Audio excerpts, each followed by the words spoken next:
Yang ketiganya, memang hak kanan ni kan kalau nak kira lebih kuat.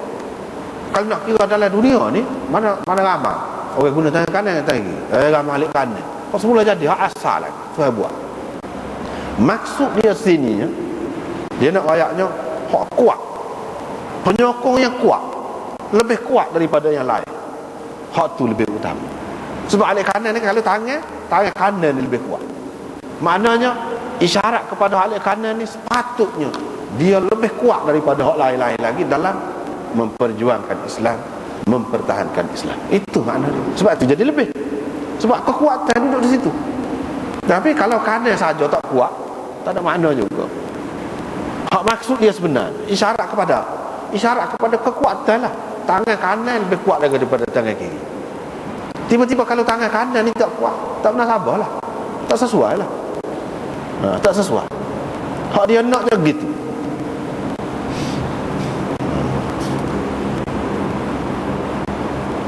Sebab itulah rahmati Allah dan didoa oleh mereka kebaikan untuk orang yang duduk sebelah kanan. Kena sedarlah. Sebab itu kalau kita ingat kepada hikmah dan falsafah hukum tu, mana kita jadi berasa berat tu buat sesuatu perkara tu, bukan senang. Tapi secara umum tu memang senang lah. Nampak boleh pahala banyak, duduk saya pertama, duduk alik kanan lebih molek.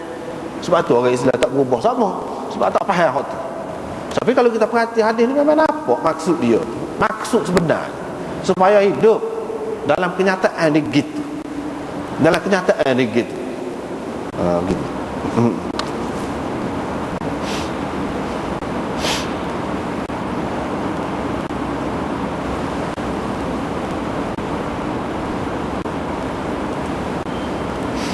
Ini galakkan supaya duduk sebelah kanan, supaya berada di tempat yang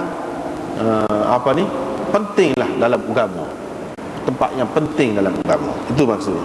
Babu maqamis sibyan min as-saf, kedudukan kanak-kanak dalam saf. Duduk mana? Jadi Abu Malik Al-Asy'ari, sahabat ni, dia tunjuk kepada orang kemudian daripada dia tentang sembahyang Nabi sallallahu alaihi wasallam. Buat lagu mana? Dia buatlah. Mula-mula buat saf orang lelaki dewasa. Lepas tu saf kanak-kanak hak belum dewasa di belakang mereka. Lepas tu dia pun sembahyang. Dia pun rayak. Ginilah sembahyang Nabi sallallahu alaihi wasallam. Ataupun dia kata Nabi sallallahu alaihi wasallam sebut itulah sembahyang, beginilah sembahyang umatku. Beginilah dari segi kedudukan saf-safnya gitulah.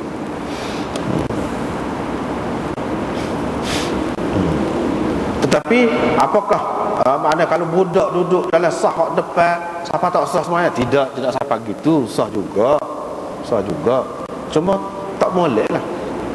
Tidak sebagaimana yang dikehendaki hak asal, tidak ideal lah. Kita kata tidak ideal. Hak idealnya lagu ni lah ketik.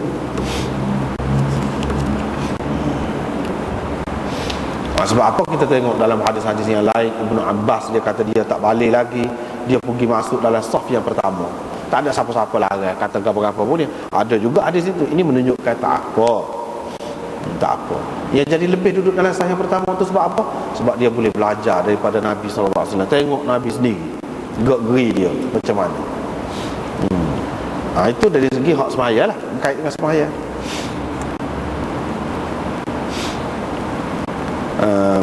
Ini bab saf perempuan pula dan larangan lewat ataupun berada di belakang daripada saf yang pertama. Saf perempuan, larangan berada di belakang daripada saf yang pertama. Mana tak molek lah. Tak molek. Terutama hak berkaitan hadis ni berkenaan dengan zaman dia. Zaman Nabi SAW tu tak ada dinding, tak ada gapo, orang perempuan duduk di belakang. Duduk di belakang. Tak ada dinding, tak ada skrin, tak ada gapo lah kita kata. Jadi itulah mari hadis ini. Sebaik-baik saf lelaki ialah yang pertama dan seterusnya yang kita baca tadi. Sebab seburuk-buruk tu duduk di belakang tu biasanya zaman Nabi, berlaku di zaman Nabi SAW. Orang-orang munafik, dia mari semai dia duduk di belakang. Hak tidak masuk Islam boleh lah, dia duduk di belakang. Dia nak mengorak orang tin. Memang ada dalam hadis disebutkan begitu. Dia rokok tu dia tengok ke celah tangan. Dia tengok di belakang. Hak perempuan tu pula betul juga, sebab tu dia katakan sejahat-jahat ataupun seburuk-buruk sah perempuan, iaitu sah hak pertama.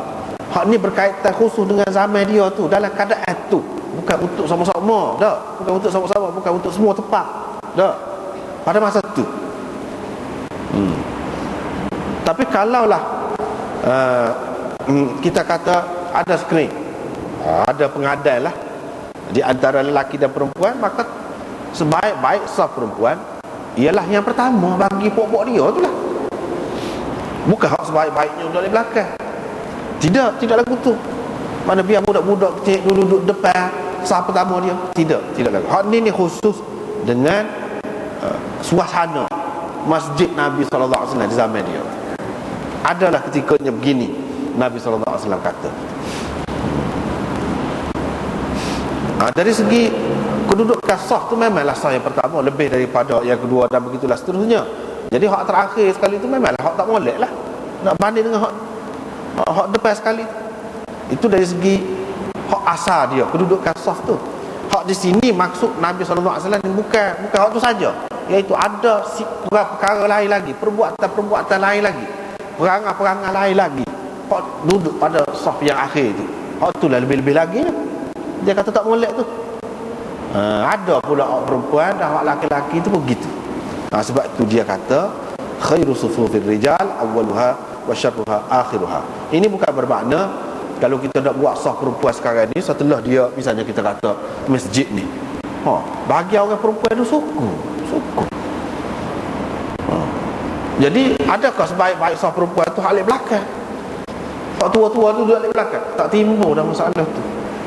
Sebaik-baik untuk perempuan support dengan lelaki juga. Itu sah awal lah.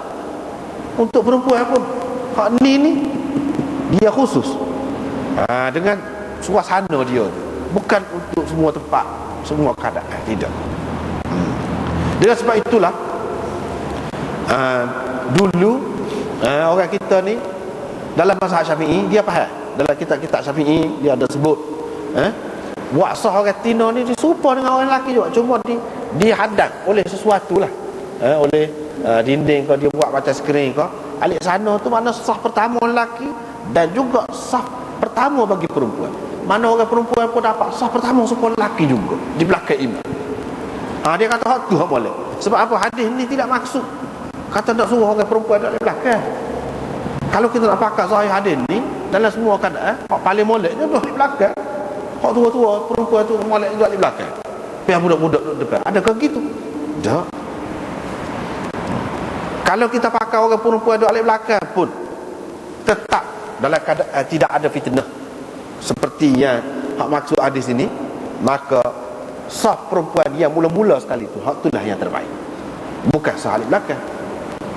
Hadis ini zahir dia tidak dimaksudkan untuk semua keadaan, tidak.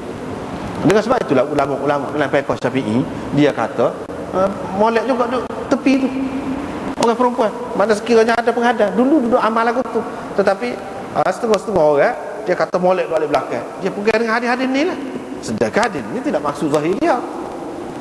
Dari segitu anak mana memang lebih setuju sepuluh hak dulu, hak dalam mazhab Syafi'i buat lagu tu, hak tu molek. Sebab apa? Hak tu dia lebih dekat sama dengan lelaki dari segi dapat sah pertama semua tu. Dan tidak ada fitnah. Kalau sekiranya di dinding itu, di pasang dinding, tak ada fitnah. Begitu juga kalau di belakang, kalau pasang dinding, hak ni khusus dengan keadaan tertentu ni. Kita tak boleh pakai untuk semua keadaan. Tidak gitu.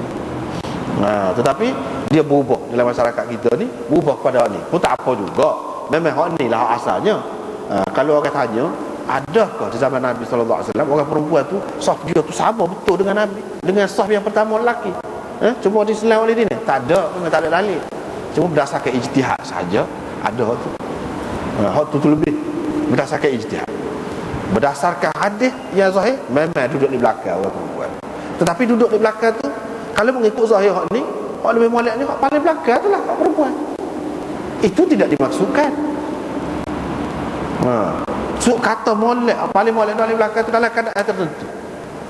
Dalam keadaan tertentu.